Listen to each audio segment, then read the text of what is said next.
Chosen one, listen closely. The funding for your destiny is not coming, it's already released. What you call delay, heaven calls timing.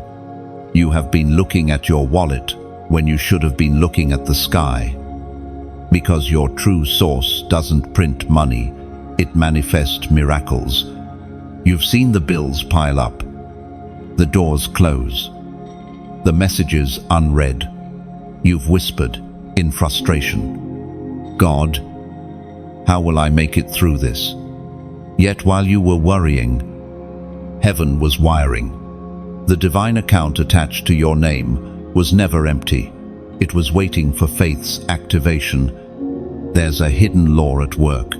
Provision always follows obedience. You cannot outgive a limitless God, and you cannot outwait His plan. The more you try to calculate, the more you miss the rhythm of grace. Faith is the currency of heaven. It spends differently.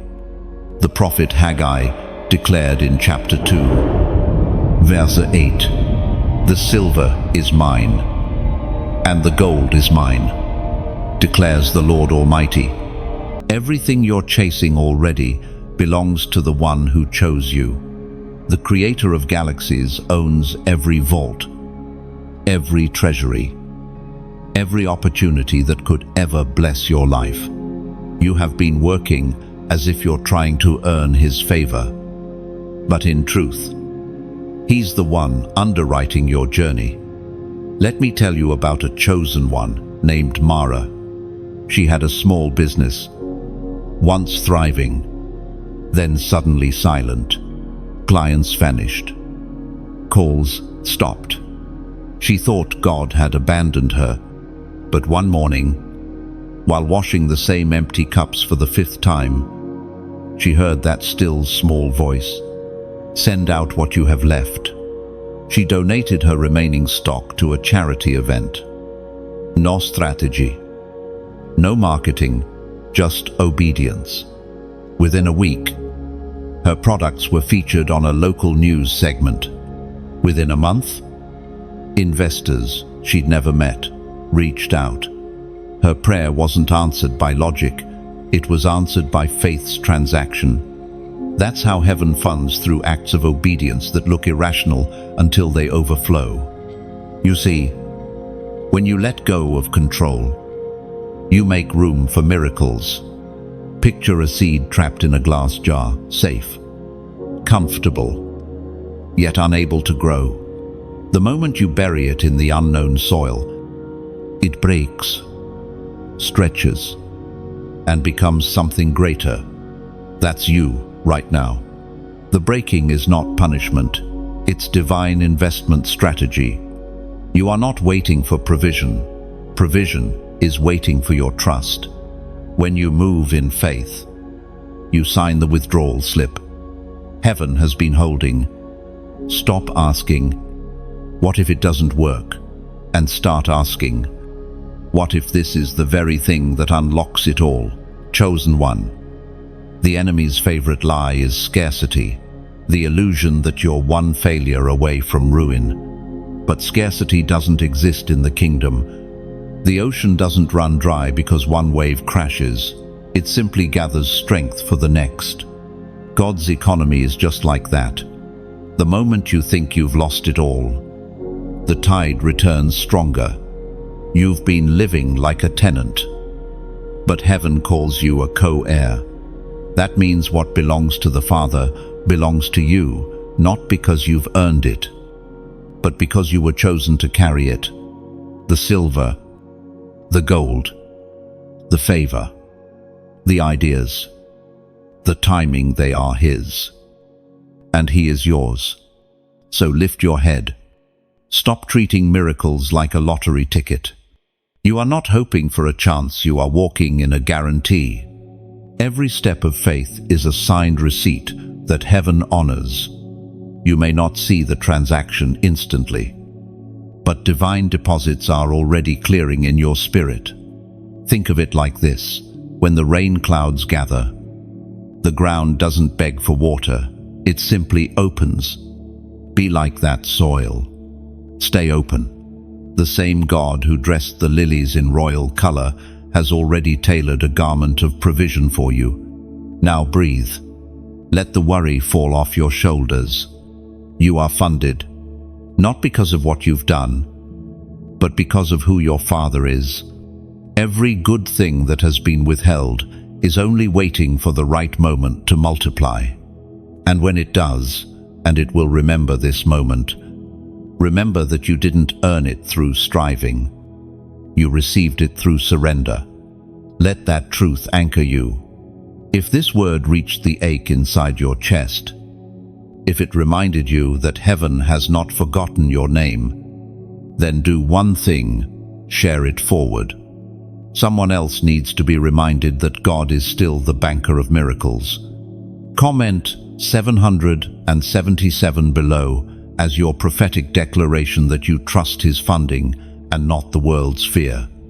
Subscribe and stay connected to the stream of divine messages that awaken faith in dry places. Heaven is funding you now, not later. Walk like it. Live like it. And let your peace become your proof. You wake with that familiar heaviness again, the weight of wondering how it will all work out. The mind rushes ahead, calculating, worrying, spinning stories of lack. But something deeper inside you begins to whisper, this feeling of not enough is not truth. It is illusion. What you call lack is only a shadow cast by fear standing in front of faith's light. The illusion of scarcity is clever. It teaches you to measure life by what's visible, to count coins instead of promises. You begin to believe that the size of your account defines the size of your purpose.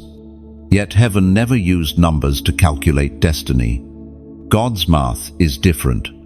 One seed in His hands can feed a generation. One act of obedience can overturn years of delay. There was once a chosen one named Arlen. For months he lived on instant noodles and small prayers.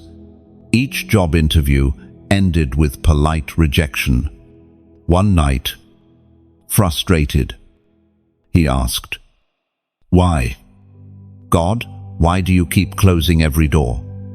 The answer came in a dream, a vision of a locked room with windows wide open. The message was clear: you've been staring at the lock when I've already opened the air around you. The next morning, Arlen stopped sending out resumes. Instead, he began tutoring neighborhood kids for free, something he had always loved. Word spread quickly. Within weeks, a parent offered to pay him to start a small learning center. What looked like poverty was only redirection. The illusion broke when he obeyed the whisper. You see, scarcity doesn't disappear by receiving more. It dissolves when you perceive truth. You were never abandoned to struggle alone. Heaven was teaching you how to see abundance through spiritual eyes, like foe before sunrise. Fear blurs what is already there. When light comes, you realize the garden was never empty. The Word of God in the book of Proverbs, chapter 11, verse 25 says, "A generous person will prosper. Whoever refreshes others will themselves be refreshed." That is the secret code to abundance. It doesn't come from clutching, but from releasing. When you bless, you multiply. When you hold back, you shrink. God's economy is not built on hoarding, but on flow. Think of a river. When the water stops moving, it turns stagnant. Life dies there. But as it flows, it stays fresh, clear, and full of power. You are meant to live like that river. Every time you give, even a word of kindness, you keep your waters alive. Every time you choose gratitude instead of fear, you deepen your current. Maybe you've been living under a ceiling made of your own thoughts. You tell yourself, I'm broke, I'm stuck, I'm behind. Yet those sentences are not facts, they're contracts you sign with your mouth. Break them. Speak what heaven speaks. I am supplied. I am growing. I am seen. Words are currency. Speak abundance. And heaven echoes it back. In moments of doubt, remember the story of the widow in Zarephath. She had one handful of flour and a drop of oil left. By all logic, that was the end. But when she used it in obedience, her jar never ran dry. She didn't wait for overflow to share. She shared, and overflow followed. That is how illusions crumble through small acts of faith that reveal the bigger truth. Chosen one. What you have is not a sign of what you lack. It's the seed of what's next.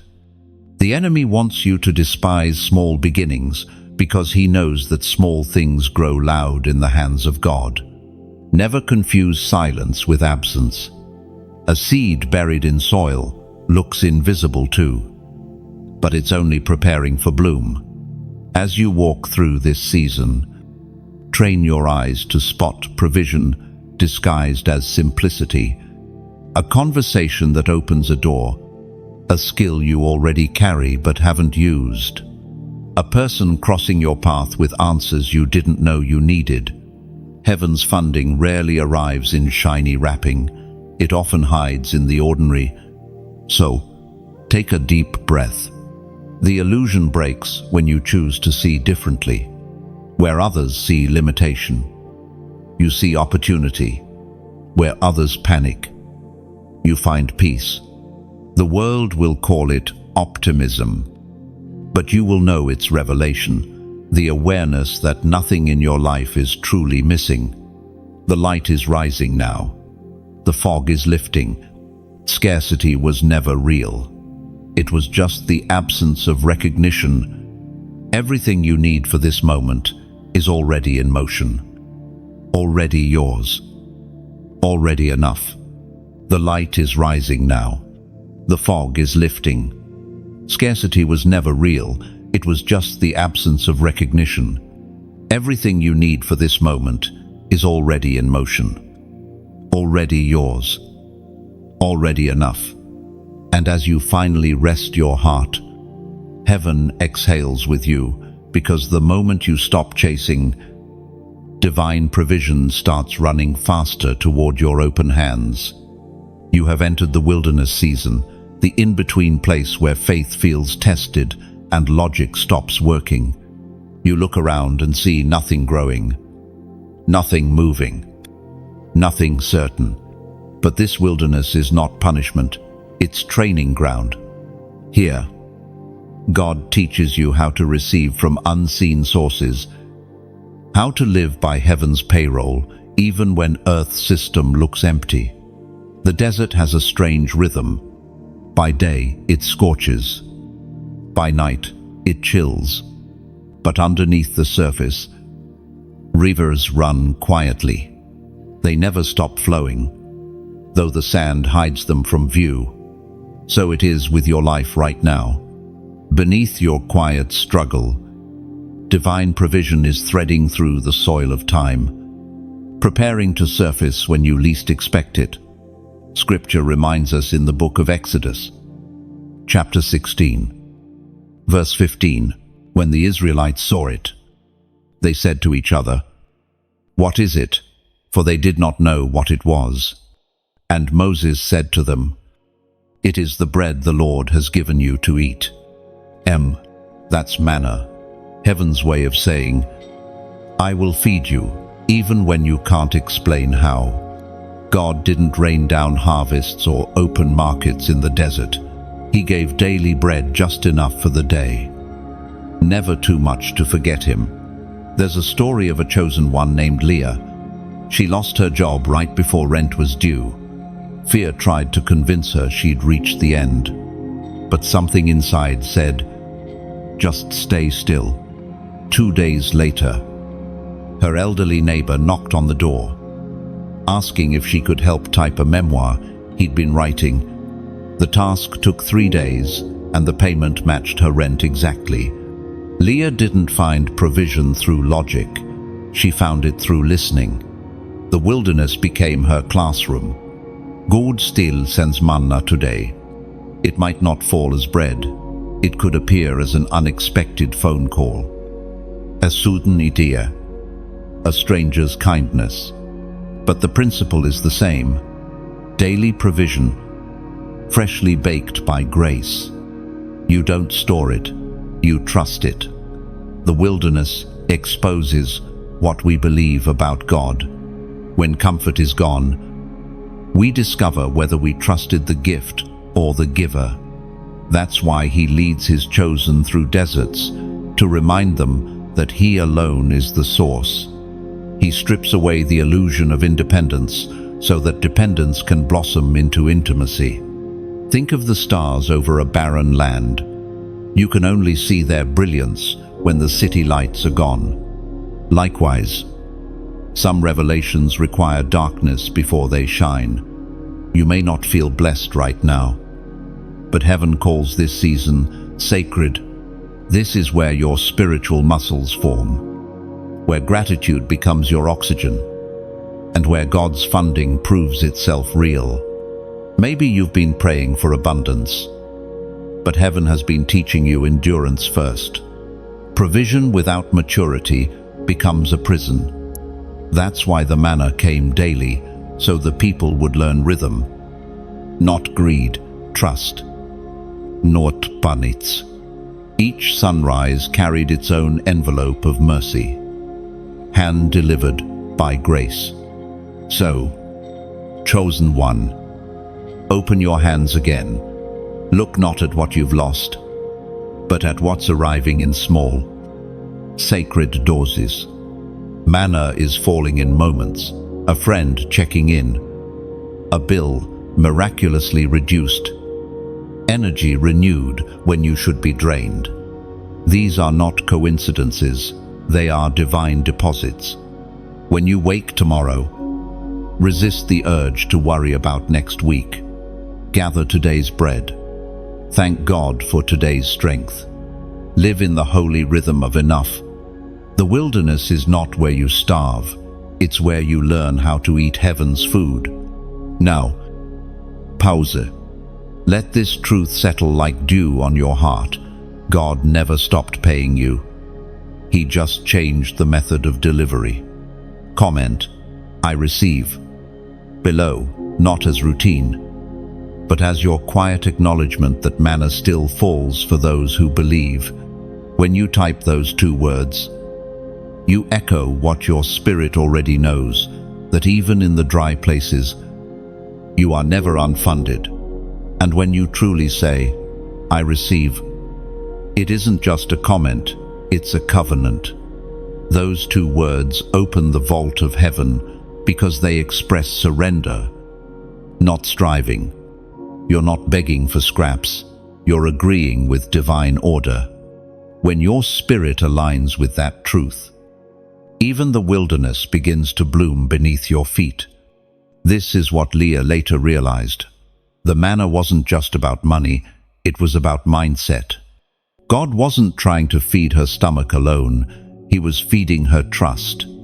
The same is true for you. Every unexpected blessing is both provision and proof that heaven keeps perfect records of your faithfulness. So stand firm. Look at the dry ground and declare life into it. You're not waiting for a paycheck. You're witnessing a promise unfold. One day at a time. There comes a moment in every chosen one's walk when you realize faith is more than belief, it's currency. The invisible exchange that takes place between heaven and earth is not made of coins, but of trust. When God funds your life, He doesn't hand you paper. He hands you a promise and watches to see whether you will spend it in confidence or hide it in fear. You've been told that wealth is measured in digits and possessions, but in heaven's marketplace, Belief is the true gold standard. Faith turns unseen resources into tangible reality. When you believe with action, you authorize heaven's system to release what was already stored in your name. There was a young man named Jonas who struggled to see this. He prayed constantly for financial breakthrough, but always felt like heaven was silent. One evening, after yet another rejection email, he sat in his small apartment and whispered, "God, why won't you help me?" What came next wasn't a booming voice, but a gentle question. "Why do you doubt every time I start to move?" The next day, an old friend offered Jonas an opportunity to partner in a small business. His heart leapt. Then fear struck. What if it fails again? He thought. But something inside said, faith spends before it sees. Jonas said yes, and that one decision became the turning point of his life. The business grew beyond anything he imagined. Heaven had been waiting for his yes to complete the transaction. The Word of God speaks through the book of Hebrews, chapter 11, verse 1. Now faith is the substance of things hoped for, the evidence of things not seen. And notice the language. Faith has substance, like real material. It isn't wishful thinking. It's the spiritual material from which provision is shaped. When you move by faith, you handle invisible matter. Each act of obedience forms something solid in the unseen that will later appear in your visible world. Faith is the bridge that carries provision across dimensions. Without it, blessings remain in potential. With it, they take on form. You could say faith is heaven's credit card. It allows you to make transactions before you see the funds in your earthly account. But unlike human credit, it never puts you in debt. It multiplies your supply. You might not realize it, but every time you choose to trust instead of panic, you're funding your own future. Each decision to believe in scarcity or abundance writes tomorrow's story. God has already placed everything you need in your path, but faith is the key that unlocks it. There's a beautiful mystery here. Doubt looks backward, but faith looks forward. When you cling to past disappointments, you withdraw from heaven's economy. When you release them, you open a new investment window. That's why the journey of trust often feels uncomfortable. It's the stretching that builds capacity for overflow. Think of a kite rising against the wind. It doesn't fly because the air is gentle. It soars because resistance gives it lift. Faith works the same way. Opposition doesn't mean God is silent. It means your wings are catching divine current. Every pushback is an upward draft if you refuse to let go of the string. Chosen one. Perhaps this is why God hasn't answered all your prayers instantly. If faith is the currency, then waiting is the transaction time. The delay between believing and receiving isn't punishment, it's processing. Heaven never denies, it develops. You are learning to operate as heaven's investor. You sow belief. You water it with patience. And in due time, harvest appears. The invisible always precedes the visible. Seeds must rot before they rise. Faith works the same way. It often looks like loss before it becomes life. So do not despise these silent days. They are the incubation stage of your miracles. In this stillness, faith is writing checks your future will soon cash. Even when nothing seems to happen, trust that everything is aligning beyond your sight. If you could see what's being prepared for you right now, you'd never worry again. Heaven's funding is secure, but it flows at the speed of faith. Keep holding the promise. Keep walking as if it's already yours. Because in the currency of the kingdom, believing is spending, and you, chosen one, are far wealthier than you think. And when your faith feels small, remember, it's still currency. Even a mustard seed can move mountains, not because of its size, but because of the limitless credit backing it. Heaven doesn't measure transactions by magnitude, but by trust. Every whisper of belief sends ripples through eternity, proving again that divine funding never runs out. Provision always follows purpose. That's the rhythm of heaven. You are never sent without supply. When God gives a vision, He already prepares the resources to sustain it. The problem is that many of us stand at the door of our calling, waiting for proof before we move, while heaven is waiting for movement before releasing proof. You might remember the story of Jonah, not the prophet swallowed by a fish, but a man living today, a teacher who felt called to start a youth mentorship project. He had no savings, no building, no plan beyond a dream. Still, he started with 5 kids on a public bench after school. They shared stories, laughter, and prayers. 2 years later, that bench became a small center filled with life. The provision didn't arrive before he acted. It flowed through the action. When you step into purpose, heaven pays the bill. It's that simple. You don't have to chase funding. Funding chases faith. Every purpose has its ecosystem of provision designed to keep it alive. The key is to move first. Even when the path is misty, the Word of God reminds us in the second letter to the Corinthians, chapter 9, verse 8, "And God is able to bless you abundantly, so that in all things, at all times, having all that you need, you will abound in every good work." It doesn't say you'll have just enough, it says you'll abound. The abundance isn't for showing off, it's for showing love. You are blessed to build, funded to flourish, supported so that you can support others. Purpose is like a lamp. The oil that keeps it burning doesn't come from the applause of people, but from obedience. As long as you keep pouring out, God keeps pouring in. That's how divine economics work.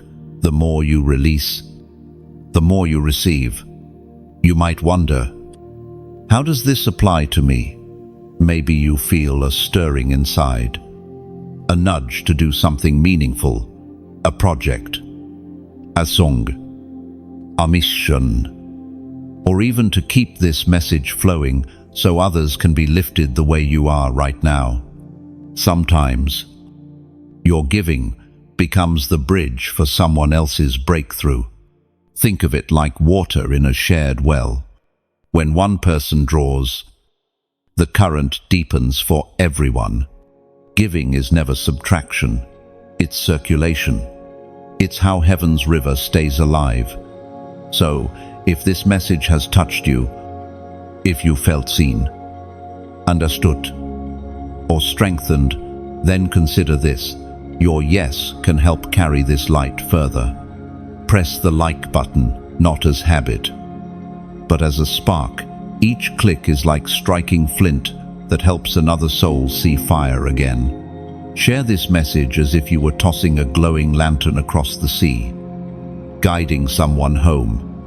Subscribe if you wish to stay in this stream of divine rhythm, where messages flow like living water, reminding you that you're never alone. And if your heart feels led to go beyond that, to pour a little oil into the lamp that lights others, then donate as a gentle act of faith. Picture it not as giving away, but as planting a star into the dark. You may never see where it lands, but its light will travel farther than your name ever could. It's like placing a small seed in fertile soil, You may never know which branch it grows into, but heaven keeps perfect records. Every drop poured into divine purpose multiplies somewhere in someone's life. You're not paying for a message, you're partnering with the mission behind it. But hear this clearly, you owe nothing. This message is a gift, freely given, as heaven instructed. You are not required to give. You are invited to participate. Whether you like, share, subscribe, or donate, do it because your heart agrees, not because your mind feels obligated. True generosity flows from joy, never from fear. Purpose calls for partnership, not payment. And every act of support, no matter how small, is a whisper to God saying, I believe in what you're building.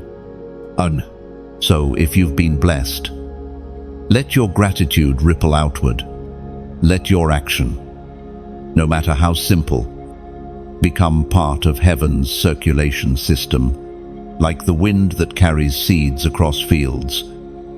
Your kindness will travel further than you think. You are proof that divine purpose attracts divine provision. And when you give from that place, whether it's time, attention, or support, you become part of the miracle yourself. Keep your heart open, your purpose steady, and your generosity gentle, because in this kingdom, giving is never loss. It's the purest form of trust. There is a moment in your journey when the sound of abundance begins to stir quietly behind the noise of worry. It doesn't arrive as thunder or applause. It begins as a whisper, a shift inside your spirit that says, something is about to pour out. You sense it before you see it, like the scent of rain before the storm touches the soil. You've been faithful in lack, patient in waiting. And now, heaven begins to open its vault. The season of overflow doesn't come all at once. It unfolds like dawn light creeping gently over the horizon until everything glows. God never wastes endurance. Every tear becomes part of the currency that purchases joy. The ancient writings in the book of Joel, chapter 2, verse 23 declare, Be glad, you children of Zion, and rejoice in the Lord your God, for he has given you the former rain faithfully, and he will cause the rain to come down for you, the former and the latter rain in the first month. That is the promise of the double portion, the overflow code. It means heaven is not only restoring what you lost, but multiplying it. You thought you were behind, but you are being accelerated. What took others years will take you moments once the rain starts falling. Imagine standing in a field after a long drought. The ground is cracked, thirsty, desperate for life. Then suddenly, the first drops hit soft at first, then steady, then flooding. That is what divine overflow feels like.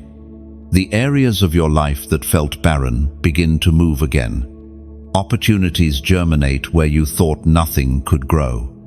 I once met a woman named Alina who lived this truth. She had prayed for months for financial breakthrough. Nothing seemed to shift. One evening, she decided to stop asking and start thanking. She thanked God for what she couldn't yet see. Within weeks, a forgotten client contacted her for a large project that provided everything she needed and more. When I asked her what changed, she smiled and said, "My posture." Gratitude turned her drought into rain. Overflow begins in the posture of gratitude. It's not just receiving more, it's recognizing more. When you acknowledge small blessings, heaven trusts you with larger ones. When you treat the cup as full, it never empties. God never intended for you to live in barely enough. His promise has always been more than enough. Chosen one, you are entering that shift. What has been withheld is about to be released, not as payment, but as inheritance. Heaven funds you because heaven trusts you. You've proven that your heart values purpose more than possession, faith more than fame. Now the overflow begins not to drown you, but to direct you. And when it comes, remember this: abundance is not for accumulation, it's for assignment. The river does not drink its own water. It flows to refresh everything it touches. The blessing that finds you will move through you. You are becoming the channel, not the container. There's a quiet test hidden in abundance. Will you stay grateful when the storage barns are full? True humility is remembering the source while holding the supply. Keep your hands open, your heart light, and your spirit listening. Now pause for a breath. Feel that stirring in your chest. That's heaven confirming what you already sensed. The rain is closer than it seems. If this message has spoken to you, if you can feel that gentle confirmation echoing in your spirit, comment Shmuna Meut Shmunim Veshmuna below, not as superstition, but as declaration, the number of new beginnings and eternal flow. When you type it, let it mean, I agree with the rhythm of overflow, because the truth is, you are already standing in the drizzle of what's coming. The soil beneath you is softening. The heavens above you are opening, and your name is written on the next downpour. This is your overflow code, activated not by effort, but by trust. Walk into it, soaked in gratitude, shining with peace, carrying the certainty that everything you've sown in faith is about to rise, ripple, and return in ways beyond your imagination. And when that rain finally comes, don't run for cover, lift your face to it. Drop carries memory, proof that heaven never forgot your seed or your sacrifice. The storm that once frightened you will now nourish your roots. Overflow isn't chaos, it's orchestration. God knows exactly how much to pour so that your heart expands without breaking. You are being prepared to handle increase with grace. So, dance in the rain. Chosen one, let gratitude be your umbrella and faith your rhythm. The sound you hear around you is heaven's applause celebrating your endurance, your trust, and your readiness for divine abundance. Rejection hurts. There's no gentle way to disguise it. It feels like a locked gate in front of a tired traveler, a door slammed on a dream you nurtured with trembling hands. You ask, why not me? And the silence that follows can feel like a verdict. But what if rejection isn't God saying no? What if it's His way of saying, you're meant to be resourced elsewhere? Every chosen one must learn this lesson. Divine sponsorship doesn't come through every hand that offers help. Sometimes heaven must cut you off from counterfeit sources so that you can see the real provider. It's painful, yes, but it's protection. You remember Joseph, the dreamer, sold by his brothers, forgotten in prison, misunderstood by those he helped. Yet every act of rejection was a redirection toward purpose. If his brothers hadn't despised him, Egypt would never have discovered him. If the cupbearer hadn't forgotten him, Pharaoh wouldn't have summoned him. God hid favor inside the folds of rejection. The same principle works now. Every door that closed on you was a disguised relocation notice. Every person who turned away cleared the stage for divine connection. You thought you were being left behind, but heaven was just editing your audience. The writings in the book of Isaiah Chapter 66. Verse 9 declare, "Shall I bring to the point of birth and not cause delivery, says the Lord. Shall I, who cause delivery, shut the womb, says your God?" And that is heaven's reminder that every delay has a purpose, every closed door, a timing. God never conceives a promise He doesn't intend to deliver. Think of rejection as pruning. A gardener doesn't cut branches to harm the tree, but to make room for fruit. You were never being reduced, you were being refined. The hands that released you made space for the ones heaven prepared to hold you right. There was once a young woman named Celine. She spent years sending out proposals for her art. Facing rejection after rejection, the letters piled up like small funerals for her confidence. One evening, she sat under a streetlight, sketching for herself. Not for approval. A passerby stopped. Mesmerized by her work, it was a gallery owner from another city. Within months, Celine's paintings were being displayed across continents. Every no before had simply rerouted her to this moment. She later said, "If they had said yes, I might have stayed small and chosen one." Rejection isn't evidence of your lack, it's evidence of your calling. Ordinary paths rarely resist ordinary travelers. But destiny always meets resistance because it's carrying weight. You are carrying something heavy: purpose, potential, promise, and so the path narrows for you. When people leave without explanation, bless them silently. They were never meant to finance your future. They were meant to reveal your faith. You don't need everyone's approval to be appointed. Divine funding isn't democratic, it's sovereign. Think of a seed again. Before it grows, it's buried alone. Darkness surrounds it.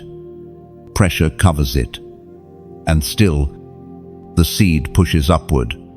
That's what your season of rejection is. The underground stretch before breakthrough. No one applauds it because no one sees it, but heaven does. Sometimes, being left out is the only way to be lifted up. God separates you from certain environments so that you won't adapt to limits. He hides you like a rare manuscript, keeping you away from careless hands until the right curator arrives. If you look back, you'll notice that the greatest growth in your life happened right after disappointment. Loss taught you focus. Betrayal birthed discernment. Delay sharpened your vision. Each wound carried wisdom that prosperity could never teach. And even now, the Spirit whispers, stop calling it rejection, call it release. Because the places that could not hold you were never supposed to. Their no has freed you to say yes to what truly belongs to you. There's beauty in being misunderstood, because it forces you to anchor your worth in God's voice, not in people's applause. The quieter you become to human noise, the clearer you'll hear heaven's direction. So, dry your tears. The loss wasn't loss, it was liberation. God is aligning new alliances, authentic partnerships, divine investors who see your worth without negotiation. You are being positioned for resourcing that cannot be corrupted by ego or expectation. Rejection was never the end of your story. It was the rerouting toward the chapter called recognition. When the time is right, everything withheld will return with interest. Every detour will make sense. And you'll look back at the closed doors and whisper, "Thank you, God, for every no that protected my yes." Lo, when doors close, something larger begins to open vaults you cannot see. You may think opportunity has ended, but God is simply changing the direction of the flow. Provision doesn't vanish, it reroutes. Heaven never leaves you without access. It simply moves your access point. There's a stillness that comes right after disappointment. Like the quiet between thunder and rain. You stand there wondering what's next, holding fragments of plans that no longer fit.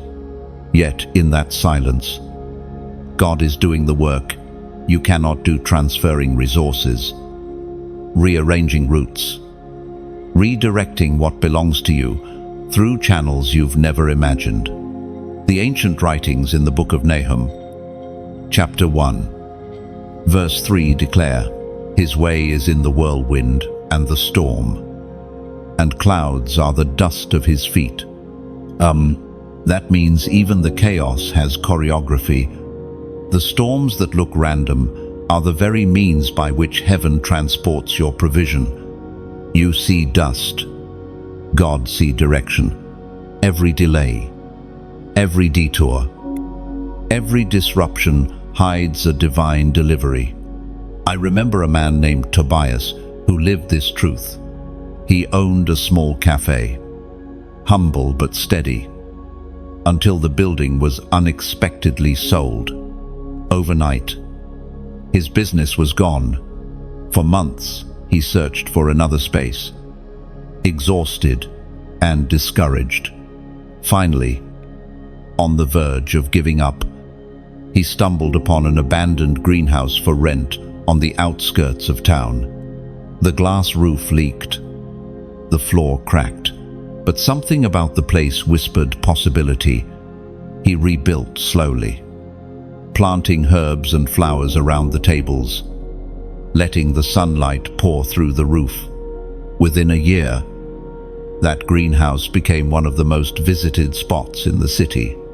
When I asked him what he learned, he said, "Sometimes God closes the door because he wants you to build one made of glass.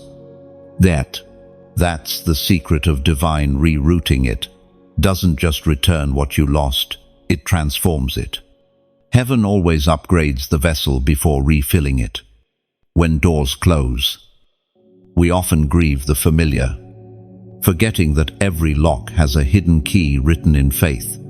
Your tears might blur your vision, but they never blind God. He sees exactly where you are, and he is already arranging the next encounter, the next opportunity, the next inflow of favor. Think of the river again. When a rock blocks its path, it doesn't stop flowing, it bends, carves a new course, and continues toward the ocean. The obstacle becomes part of its music. So it is with you. The blocked path only proves that movement still exists. Stillness is not stagnation, it's direction being rewritten.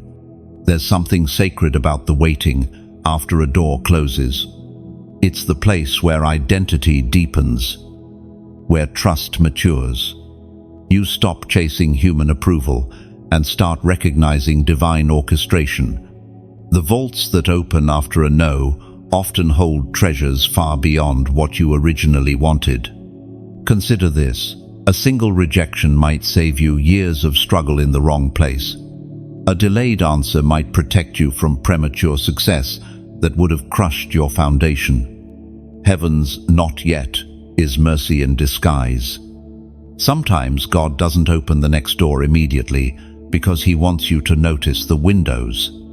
Opportunity can arrive through a different shape, a different timing, a different method. What you prayed for may not come packaged as expected, but it will still fulfill the same promise. Chosen one. When the hallway feels endless, remember, the silence between doors is still part of the architecture. God hasn't forgotten to unlock the next phase. He's making sure the next room is ready for you. Every time a human connection fades, a divine one strengthens. Every time an earthly supply dries up, a heavenly account refills. The rerouting process feels like loss, But it's actually redirection toward efficiency, God's perfect logistics at work. If you could see the maps of heaven, you'd realize how many resources are already being redirected in your favor. Blessings you thought were delayed are simply taking the scenic route to reach you. The route may change, but the destination never does. So, breathe. The vault is opening even now. The sound you hear is not the closing of opportunity, it's the shifting of keys. God is turning locks in rooms you haven't yet entered. And when the door finally swings open, you'll realize it was never a door at all. It was a gate, leading to more than you asked, more than you lost, and more than you dared to believe. And when you step through that gate, you'll understand why the delay was necessary.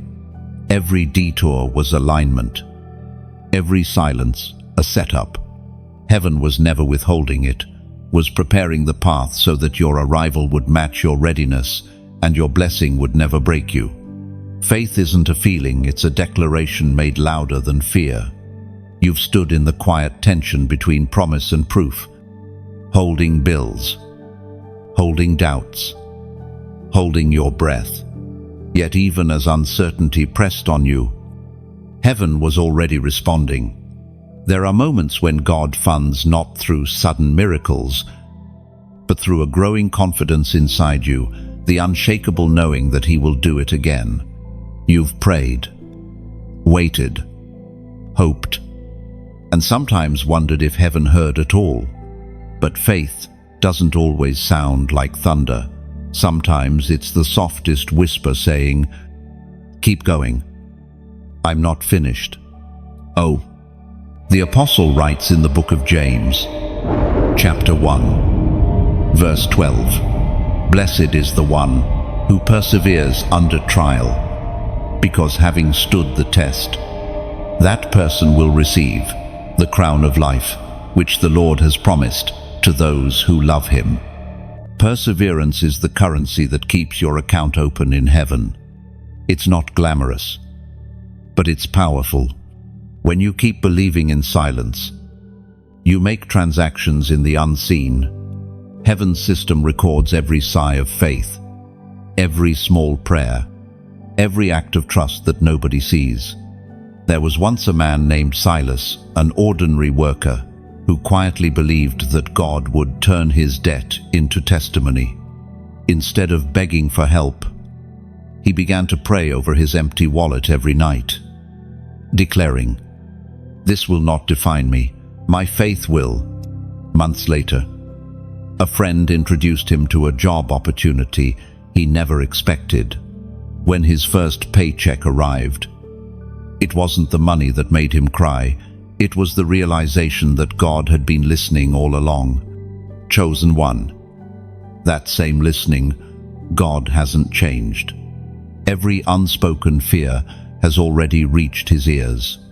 Every anxious night has been accounted for. You've never been unseen.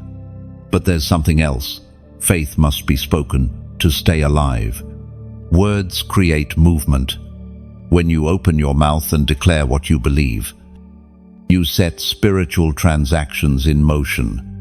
Heaven moves on declarations, not hesitation. Think of a lighthouse. It doesn't wait for ships to call before shining. It shines because that's its assignment. Your faith is that same light. Keep shining through storms, because someone else is finding their way home by your endurance. Maybe you've wondered why your prayers seem unanswered. The truth is, some answers are not denied, they're still being built. God often assembles blessings brick by brick, so that when they arrive, they can sustain you for the long run. You're not being ignored, you're being established. This is the hour to reaffirm your trust, not with elaborate speeches or desperate promises, but with quiet conviction. He will provide. That sentence carries more power than 1,000 complaints. Faith is not pretending everything is fine. It's acknowledging the storm but refusing to drown. It's saying, I still believe, even when the evidence says otherwise. Each time you choose that, heaven counts it as currency proof that your trust is active. And if you can feel this truth stirring right now, pause for a moment. Look at where you are compared to where you started. You're still here.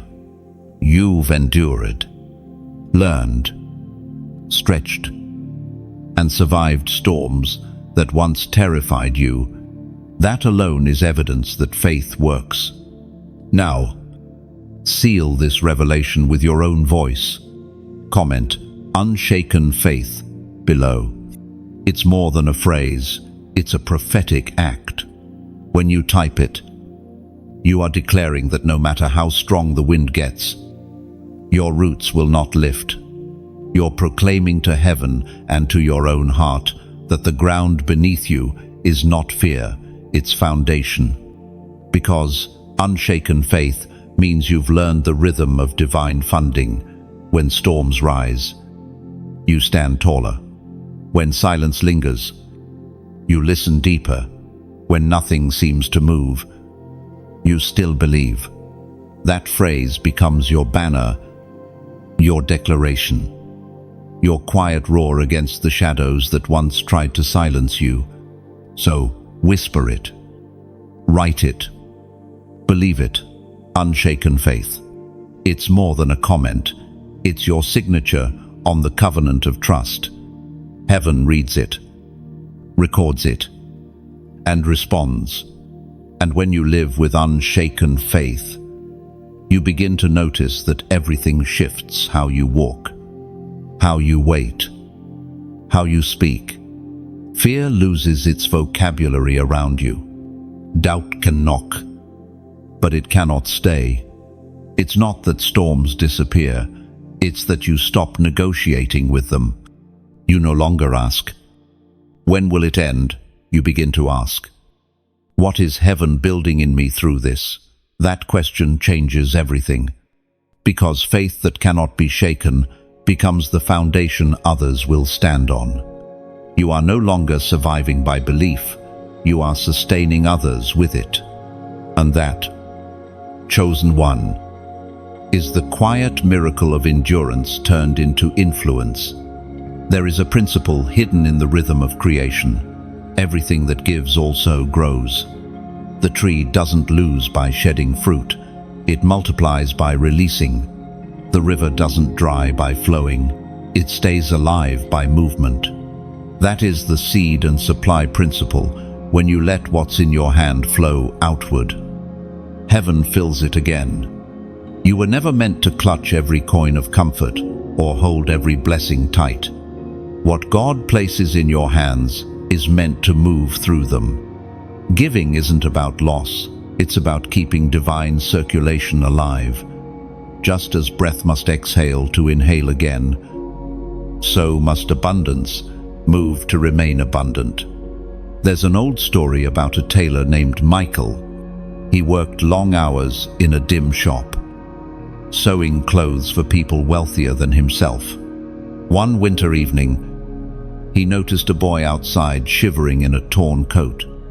Michael hesitated. He had only one extra piece of wool, enough to make a scarf he could sell for food. But something in his spirit whispered, "Wrap him instead." He obeyed quietly. The next morning, a woman entered the shop. She was the boy's mother, a merchant newly arrived in town. She insisted on paying for the kindness. Her payment wasn't coins, it was partnership. Within months, Michael's small shop became a thriving tailor house. One act of generosity rewrote his story. The sacred text in the book of Proverbs, chapter 11, verse 24, reveals, one person gives freely, yet gains even more. Another withholds unduly, but comes to poverty. That's not a threat, it's an invitation to trust the flow. Heaven measures abundance not by what you store, but by what you're willing to release. Sometimes, Your act of giving isn't about money at all. It might be time, kindness, a word that lifts someone else from despair. Each act becomes a seed, and the field you sow in is called humanity. Every seed planted in love carries the fragrance of eternity. It never really dies. You've felt that tug before, haven't you? That quiet moment when a message reaches you and your heart whispers, "I want to keep this light alive." That's the Spirit nudging you to participate in something bigger than yourself. If this message has poured life into you, if it has reminded you that heaven still funds dreams and rescues hearts, then think of how many others are still waiting in the dark. You can become the reason someone else hears what they desperately need. Press the like button as a ripple of gratitude. It's the digital way of saying amen. Share this message as if you were releasing a dove into the sky, carrying hope to another soul who forgot how to believe. Subscribe if you want to stay inside this ongoing conversation between heaven and your heart, a stream that keeps flowing, never stagnant. And if your spirit feels that deeper pull to sustain this river's flow, then donate as an act of faith. Not out of pressure, but out of beauty. Think of it as dropping a pebble into a still pond. The ripples travel far beyond your sight, touching shores you will never see, but heaven surely will. Your contribution, no matter how small, is like oil poured into the lamp that lights someone's night. Every drop matters. Every act extends the flame, and the flame that leaves your hand will never leave your life. It always finds its way back as warmth, as favor, as peace. Understand this clearly. You are not paying for words, you are partnering with the mission that sends them. You're helping divine reminders find new hearts, new homes, new healings. You're keeping the echo of hope alive in a world that often forgets to listen. And if you can't give, still, you are part of this flow. Just your presence here, your silent yes to this truth, keeps the energy of light moving. Heaven counts willingness as offering too. So whether you choose to like, share, subscribe, or donate, do it not because you must, but because your spirit recognizes something sacred in doing so. Generosity is not a transaction, it's worship. It's the soul saying, "I trust the source more than the supply." And you, chosen one, are both the giver and the gift. When you pour out love, heaven multiplies it and sends it back in forms you never expect. The cycle continues, grace in, grace out, forever flowing. Keep your heart open to that rhythm, because the seed and supply principle was never about money, it was always about movement. And those who move with heaven never run dry. There comes a turning point in every believer's walk, the moment you realize that your peace cannot be tied to possessions. You've spent years counting, calculating, worrying over what remains. And then, in one sacred instant, you begin to understand peace is not found in what you hold, but in who holds you. This is the shift from budgeting to believing. It doesn't mean you become careless. It means you stop treating God as your backup plan. You begin to see that the kingdom never runs by spreadsheets or scarcity. Faith doesn't wait for logic to give permission. It moves because purpose has already said yes. You've seen it in small ways. The times when, out of nowhere, what you needed appeared exactly when you needed it. A friend who called, a job that opened, a bill unexpectedly paid, and maybe you've tried to explain it to others, but it always sounds too simple, too miraculous to make sense. That's because it doesn't belong to sense, it belongs to faith. The book of Matthew, chapter 6, verse 26 speaks softly, yet powerfully. Look at the birds of the air. They do not sow or reap or store away in barns, and yet your heavenly Father feeds them. Are you not much more valuable than they? It's such a gentle reminder, yet it dismantles entire systems of worry. If creation itself rests under divine management, why should you panic about provision? The birds never draft financial plans, yet they never starve. The flowers don't chase sunlight, yet they bloom on time. Everything moves by the rhythm of divine order. Once, there was a man named Elias, a skilled craftsman who worked long hours building furniture. When business slowed, he began to fear losing everything. He stopped sleeping, stopped laughing, counting each dollar as if it were air. One morning, exhausted, he sat by the window and watched a sparrow hop across the fence, singing as if nothing in the world could touch it. That small sight pierced him. He whispered, "If that bird can sing with nothing stored, so can I." No, the days that followed didn't immediately change his finances, but they changed his focus. He began to craft again, not for money, but for joy. Within months, orders returned. His peace had become the magnet for provision. That is how heaven works. When you rest in trust, the flow finds you. Worry repels what gratitude attracts. When your heart is at peace, you move differently. You make wiser decisions. You see doors others overlook. You attract opportunities that match your inner calm. The world calls this coincidence. Heaven calls it alignment. This new mindset doesn't dismiss planning, it redefines it. You plan from peace, not panicks. You make decisions from trust, not fear. You no longer check the account to decide your joy, you check your spirit to remember your source. Believing instead of budgeting doesn't mean you reject responsibility.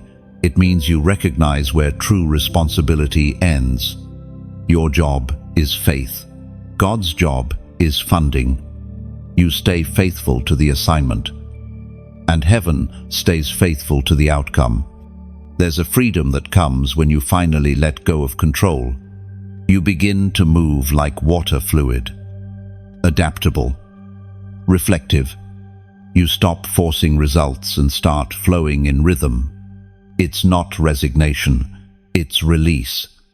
Maybe you've been living with clenched fists, holding on to plans, savings, or fears. Release them. Open your hands. The same palms that once begged for help are now instruments of creation. When you trust God's system, lack no longer dictates your peace. In that posture, miracles feel normal. The line between enough and overflow begins to blur. You stop asking, "Will I have enough?" and start declaring, "I already do." No, chosen one.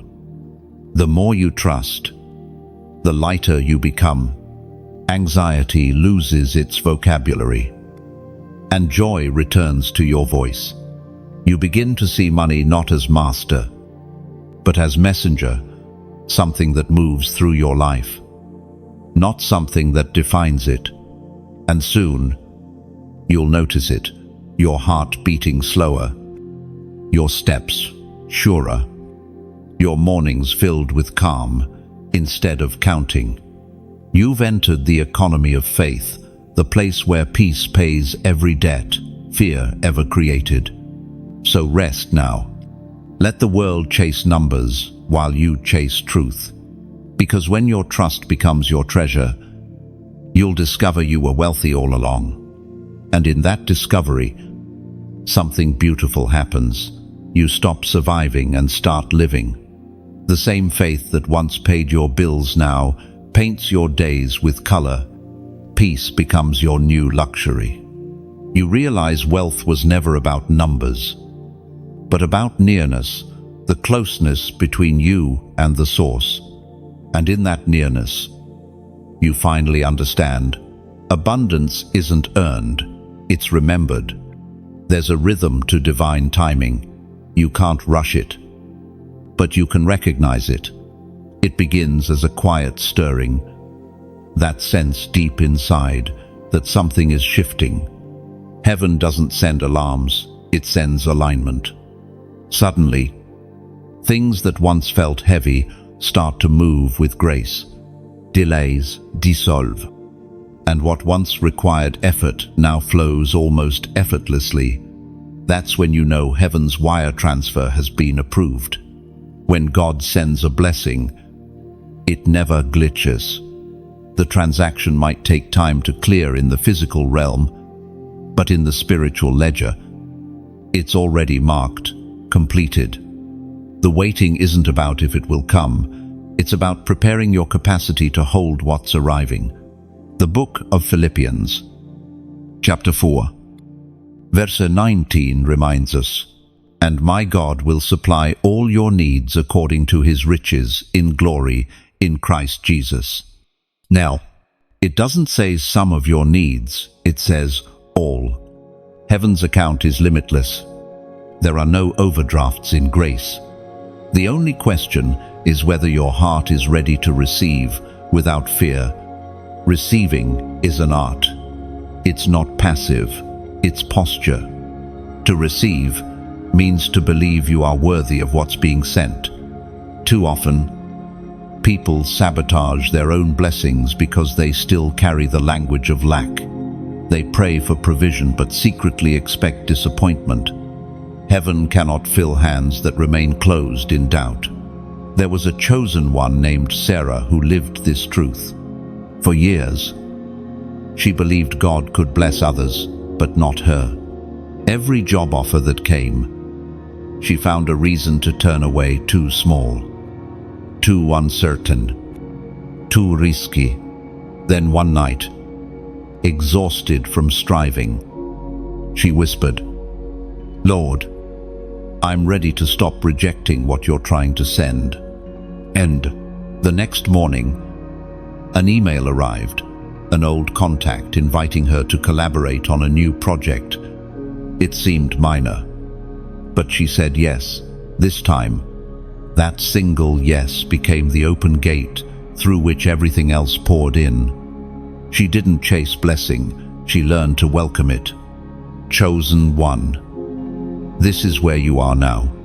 The divine deposits are clearing into your life. But heaven won't force them on you. You must receive with open hands, open mind, open faith. Imagine standing beneath a waterfall with a sealed jar, no matter how powerful the flow. Nothing enters until you uncap it. That's faith. The flow is already there. Belief opens the lid. Maybe you've been asking, when will it happen for me? The answer might be, it already has. The release has occurred in heaven. You're just catching up to it in time. What's coming next isn't random. It's the result of every seed you've sown, every tear you've prayed through, every step you took when you didn't feel like moving at all. Heaven never forgets faith. It converts obedience into opportunity. It records generosity as currency. And when the appointed hour comes, everything aligns: the right people, the right timing, the right doors. But remember this, overflow is not for hoarding, it's for honoring. You are a conduit, not a collector. The moment you receive, you also become part of heaven's giving network. What comes to you will soon move through you, blessing others in ways you can't yet see. This is the posture of divine flow, Trust. Gratitude. Circulation. You trust that God sends. You receive with gratitude, and you let it circulate through your obedience. That's how the system stays alive. And when your miracle arrives, because it will, don't minimize it. Don't call it coincidence or luck. Call it fulfillment. Call it divine accounting. Perfectly balanced and beautifully timed. If you feel this word resonating in your spirit right now, then this moment is your confirmation. Heaven's wire has cleared. The funding has arrived. The transfer is complete. Comment 1111 below, not as superstition, but as a prophetic agreement. The number of divine alignment and open doors.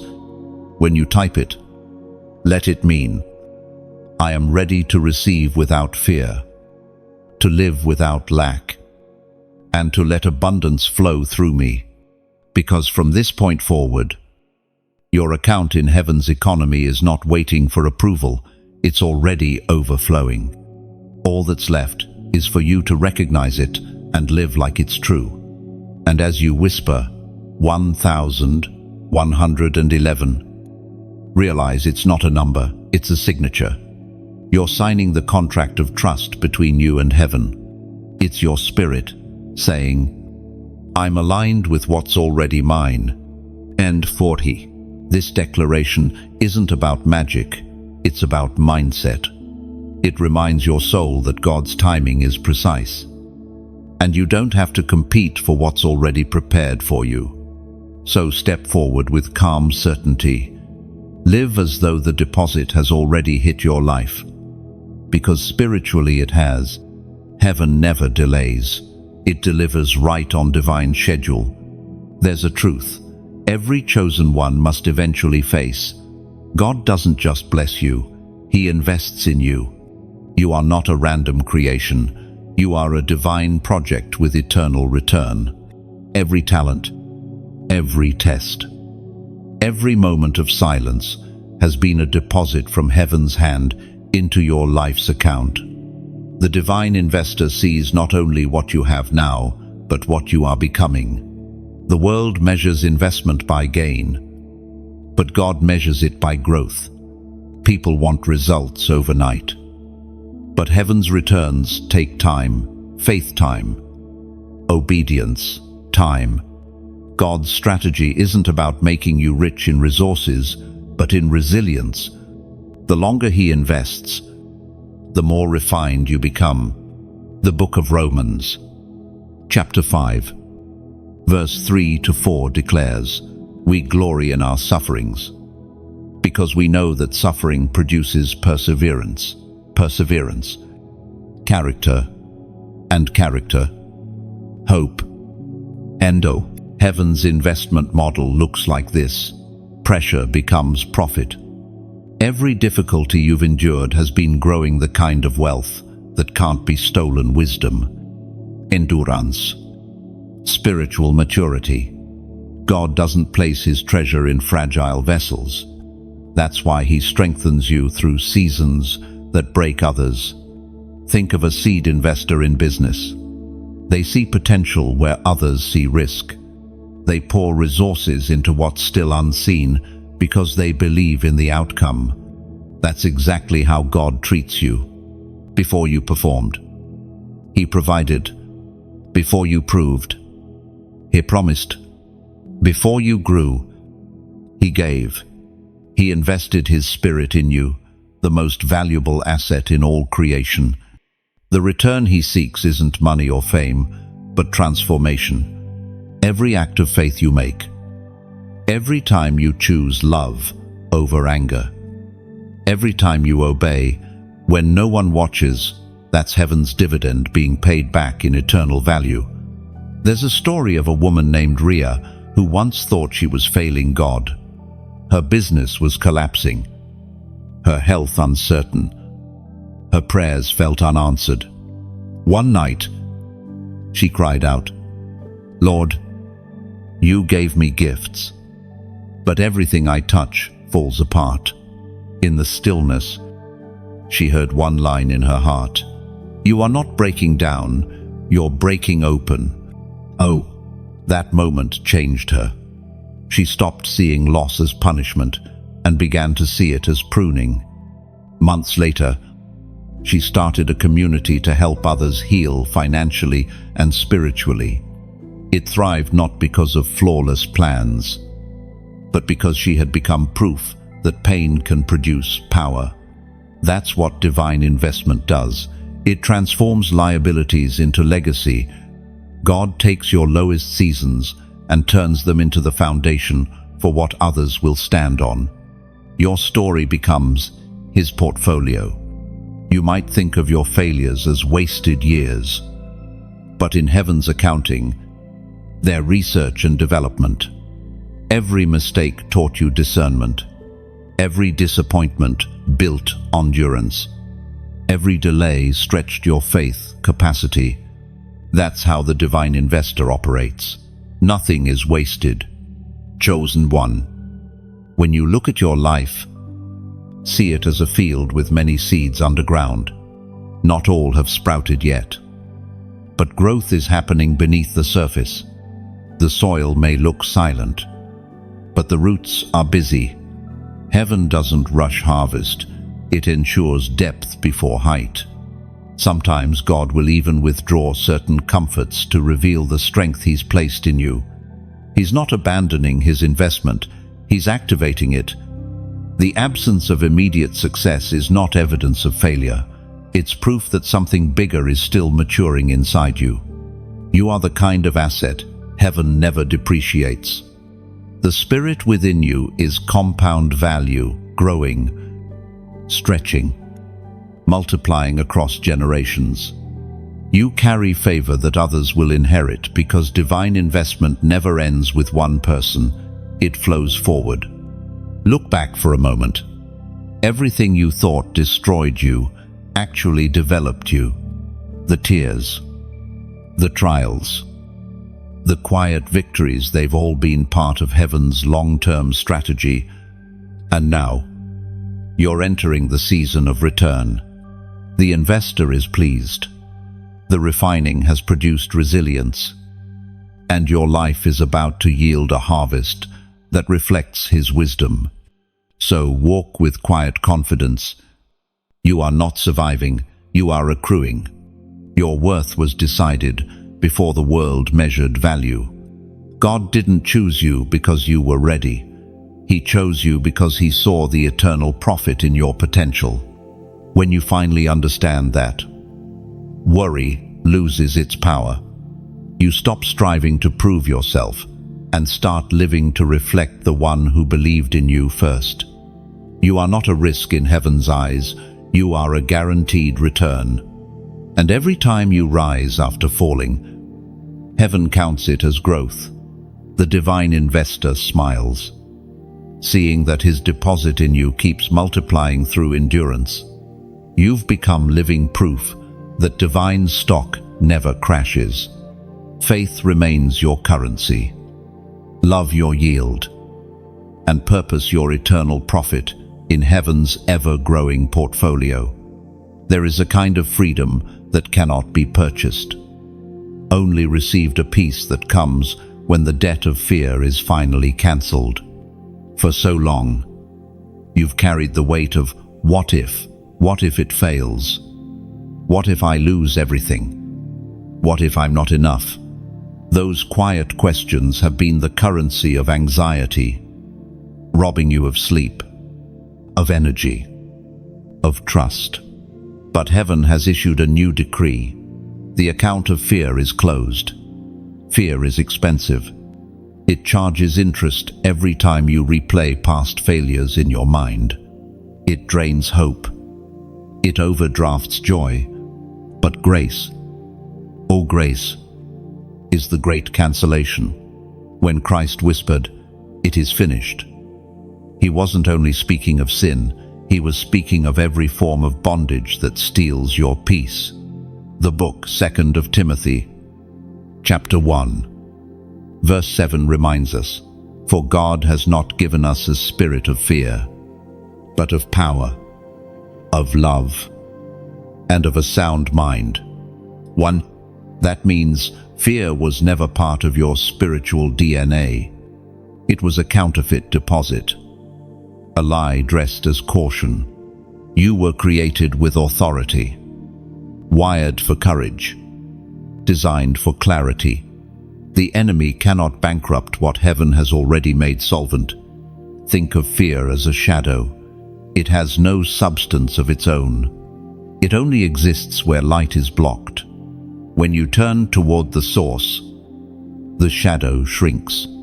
That's how deliverance works, not by fighting the dark, but by facing the light. There was once a man named Cain who lived under constant anxiety. Every decision felt like a risk too great to take. He worried about losing, failing, disappointing. One day, exhausted, he opened his Bible and his eyes fell on that very verse. He realized he had been budgeting his life around fear, not faith. So he decided to test trust. He took a small step, applying for a position he'd felt unqualified for, and got it. The job wasn't the miracle.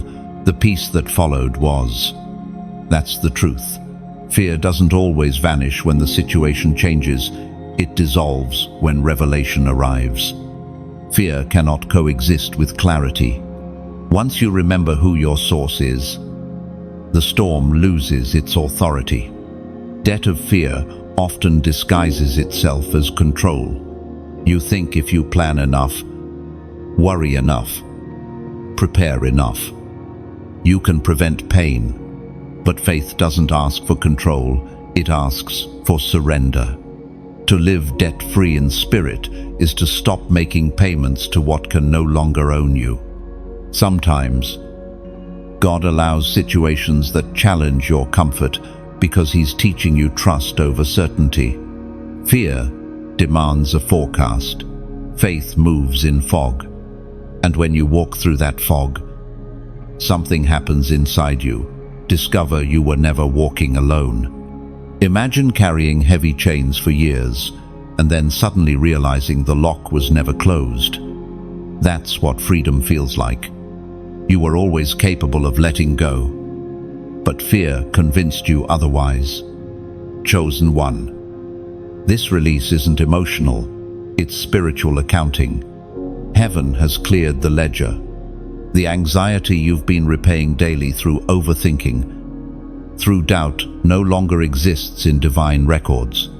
God has balanced the equation. The more you trust that truth, the lighter you become.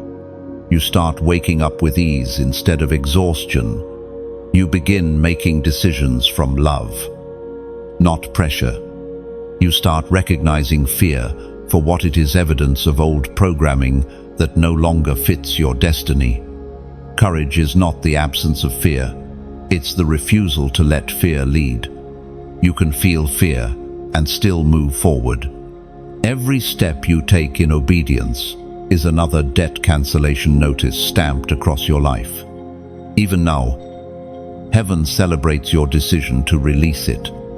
The sound you hear in your spirit, the quiet calm settling over your heart, is the echo of divine approval. You don't owe the past any more explanations. You don't owe failure another rehearsal. You are free to breathe again, free to build again, free to believe again. The spirit of fear has been evicted, and peace has taken residence where panic once ruled. So, walk lighter, walk bolder. Your heart is debt-free. The account is clear. The record sealed. The freedom irrevocable. You've been paid for in full by a grace that never sends reminders of what's already forgiven. And now, as you look ahead, notice how wide the road feels. There are no more collectors chasing you, only blessings following close behind. The silence you feel now isn't emptiness, it's peace reclaiming its rightful space. Heaven has repossessed your worry and replaced it with divine stillness and strength.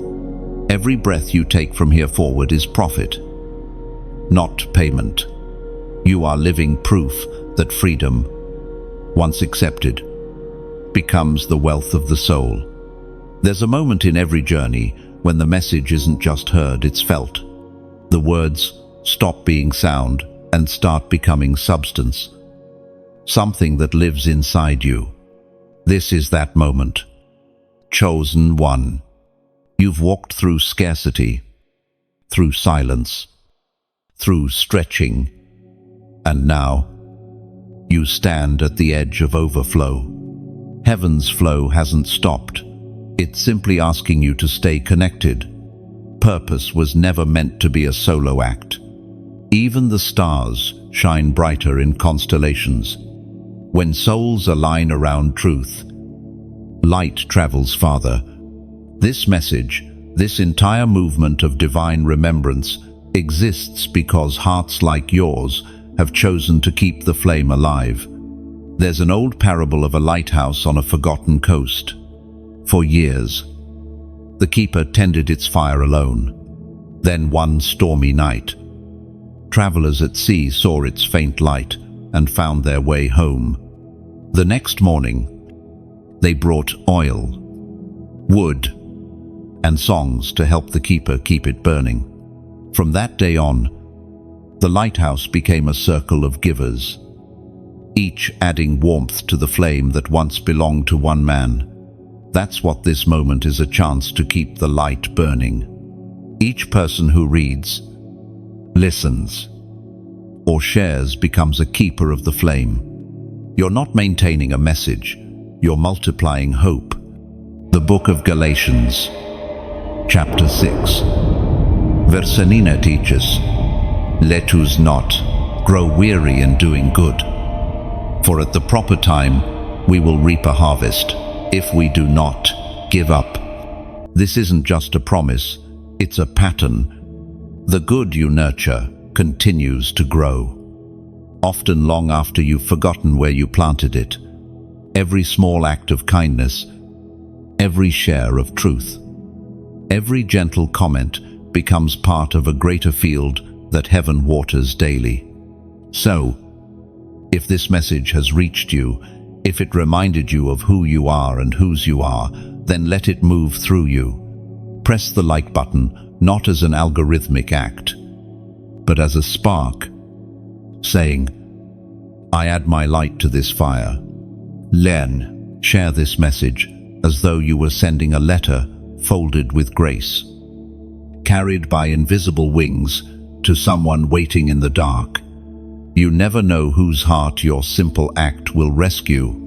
If you feel called, subscribe, not as a follower, but as a pilgrim choosing to stay on this sacred road, walking beside others who are also learning how to live, funded by faith. Every new subscriber isn't just a number, it's another lantern joining the procession of light. And for those who feel a quiet tug to go deeper, to sustain this mission that keeps pouring peace into weary hearts, then donate only if your spirit agrees. Think of it as planting a candle in the wind. You're not paying for words, you're fueling warmth for someone you'll never meet. Each offering becomes oil in the lamp of hope, helping this message reach the far corners of night.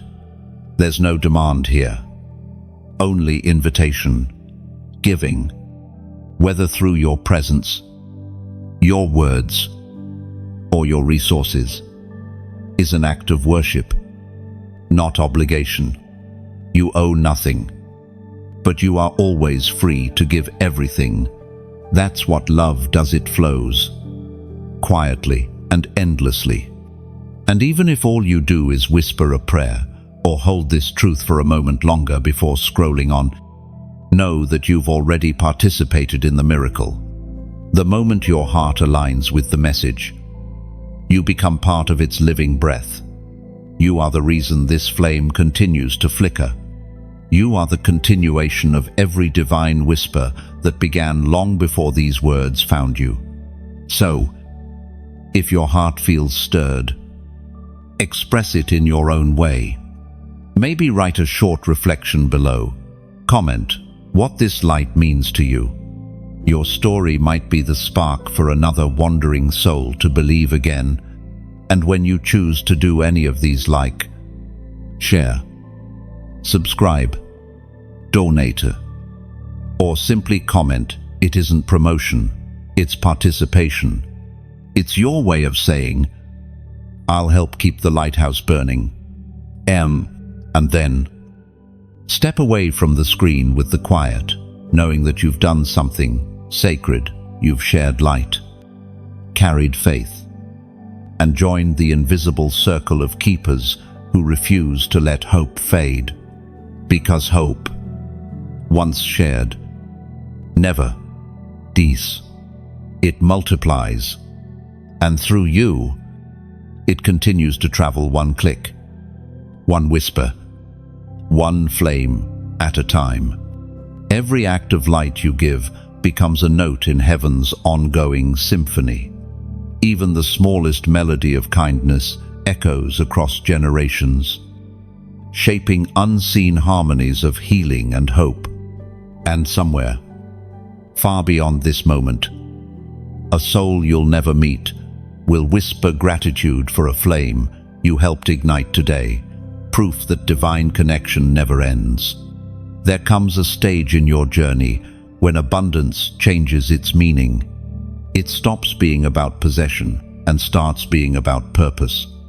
You begin to realize that everything God has placed in your hands isn't ownership, it's stewardship.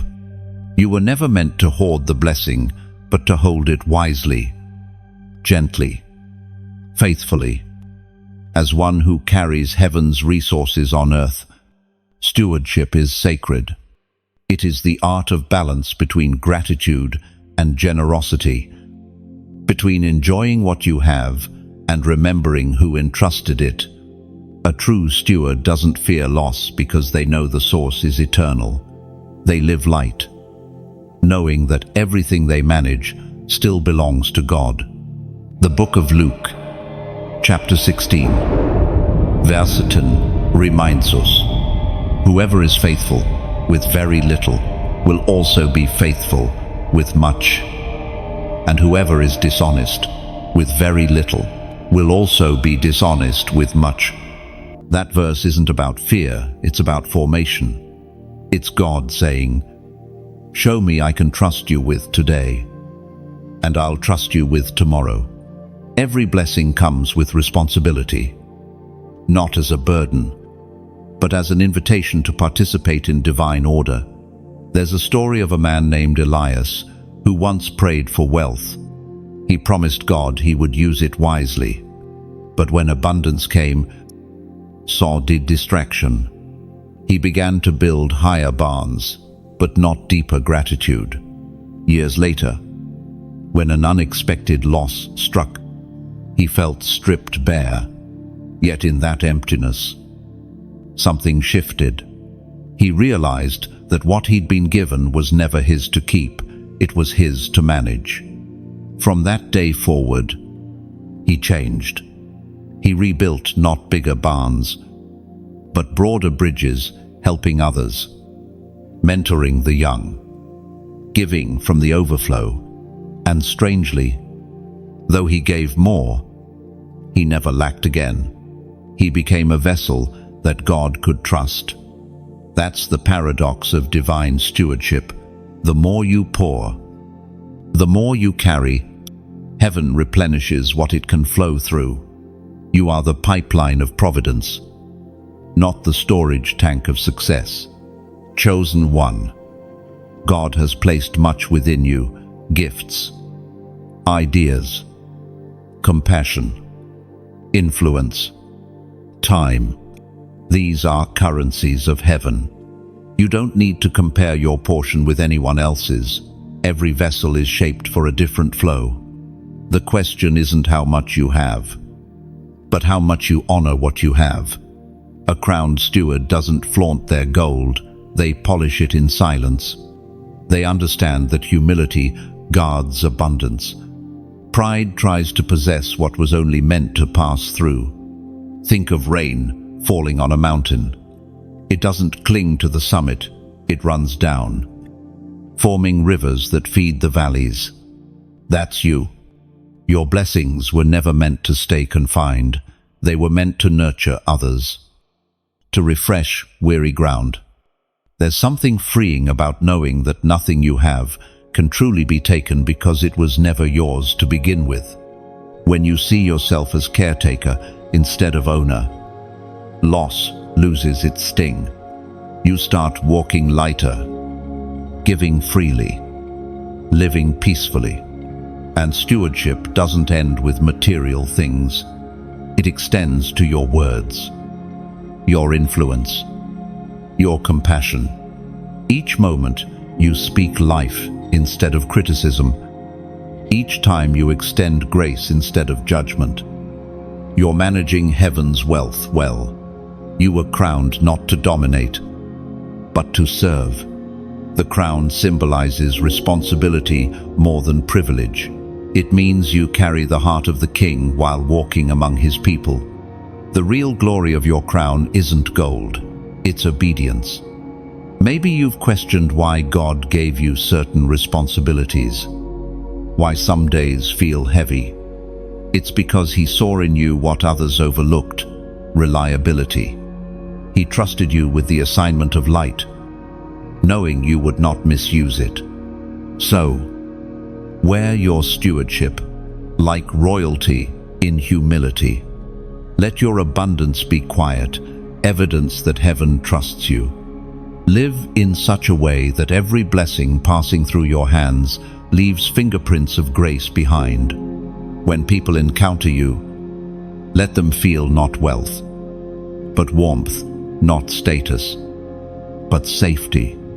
Let your life be a reminder that divine stewardship is not about keeping count, it's about keeping faith. Because when the crowned steward understands their purpose, heaven smiles. The system works flawlessly, resources flow, hearts heal, lives lift, and the world gets a glimpse of the kingdom's design through the way you manage what was never yours to lose. And in the quiet of your obedience, heaven writes your name beside the word trustworthy. It's the greatest promotion a soul can receive on earth. For when God finds a faithful steward, he doesn't just refill their hands, he expands their territory, knowing their heart will never forget where the flow began. And now, you've arrived at the final turn of this journey, the moment where understanding becomes peace. You've learned that provision was never the problem. Perception was. The doors you thought were closed were merely redirections, and the waiting that felt endless was really heaven's way of stretching your capacity. Everything has been leading you here to the realization that divine funding isn't seasonal, it's eternal. You were never meant to live anxious about survival. You were meant to walk assured of supply. Heaven's system doesn't fluctuate with markets or moods. It moves by faith, anchored in purpose, sustained by grace. You are part of that system now, a living testimony that God funds what he forms and finishes what he starts. There's an undeniable stillness that follows revelation. It's not empty, it's full like the hush after a storm when the earth glistens with rain. That's the atmosphere of completion. When God declares something finished, the echo doesn't fade, it fills.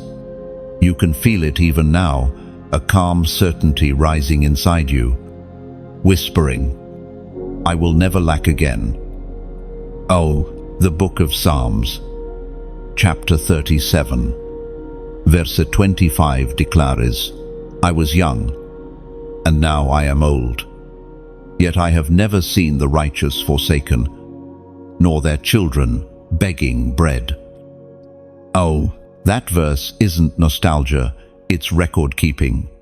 It's the summary of heaven's consistency through every generation. You belong to that lineage of provision. the unbroken chain of the provided for, the sustained, the seen. Once, there was a woman named Talia who lived on the edge of loss. She had nothing left but faith, a small ember burning in the ashes of exhaustion, yet she kept speaking life over her circumstances. One morning, she wrote in her journal, "Even if nothing changes, I'll still believe He provides." Oh, that declaration became the turning point. Within weeks, her long-forgotten business began to revive. Not dramatically, but steadily, one client at a time, one miracle at a time. Talia would later say, "I didn't learn that God funds my life. I learned that He is my life." Oh, that's the revelation you're stepping into now. The greatest provision isn't money, it's mercy. It's the peace that comes from knowing you're always backed by heaven's hand. Every resource you'll ever need is already woven into your timeline. You're not waiting for favor, you're walking in it. You've seen how faith works as currency, how obedience opens channels, how gratitude multiplies flow. Now it's time to live it quietly, confidently, consistently. Your days of striving are over. You no longer chase, you attract. You no longer beg, you receive. You no longer measure worth by what's visible, because your wealth now flows from what's invisible. Think of a river that finally meets the ocean. It doesn't stop moving, it merges into something larger, endless. That's you now. You're no longer a stream seeking direction. You've joined the vastness of divine rhythm. Every need becomes a note in heaven's ongoing melody of provision. Chosen one, you have matured from survival into stewardship, from doubt into dominion. You've become fluent in the language of divine funding, the dialect of trust. You no longer pray from panic, but from partnership. When you say, "God will provide," it's not a wish, it's a statement of identity. And now, as heaven looks upon your journey, the verdict is clear. You are established. You are sustained. You are secure. The account of lack is permanently closed, and the balance of abundance has been transferred into your soul.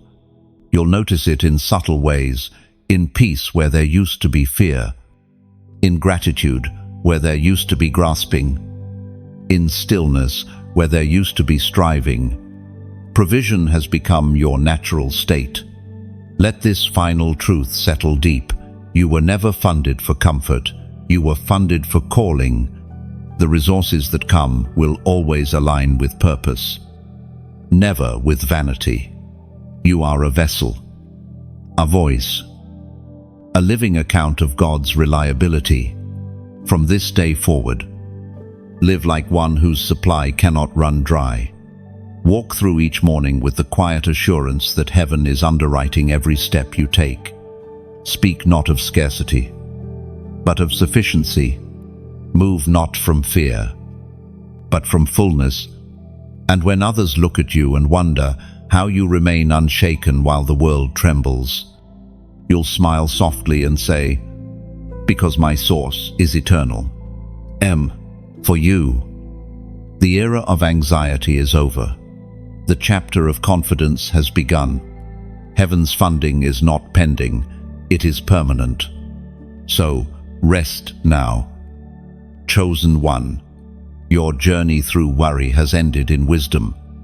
Your striving has turned to stillness, and your waiting has matured into worship. You are fully covered, endlessly resourced, and eternally supported by the one who never defaults. You are heaven's investment, and heaven never loses.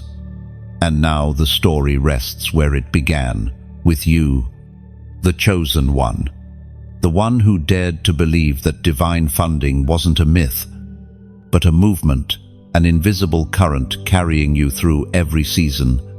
You've walked through doubt and discipline, through pruning and provision, and you've come out radiant, refined, ready. But this isn't really an ending. It's a continuation written in your daily choices. You are now the messenger, the torchbearer, the proof that God still writes miracles in ordinary lives. The light that once found you now asks to travel through you. So if this message has stirred something in you, press the like button as a gentle nod of gratitude, a quiet way of saying, yes, this truth found me. Share this message like you'd release a paper lantern into the night sky, letting its glow reach souls who've forgotten their own light. If your heart feels drawn to stay near this frequency of faith and peace, subscribe, not for content, but for connection. Each new heart here adds warmth to the circle, a family of believers learning to live funded by grace instead of fear. And if you ever feel led to give, to sustain the flow that keeps these words reaching others, then donate, not out of duty, but as devotion. Picture it as a single drop joining a stream, becoming part of something wider, deeper, endless. Finally, before you leave, comment below what truth resonated most with you. Your words might be the very bridge someone else needs to cross from worry to wonder, because this flame only keeps burning when hearts keep passing it forward. So go shine, share, live, and let the world see what divine funding truly looks like in motion.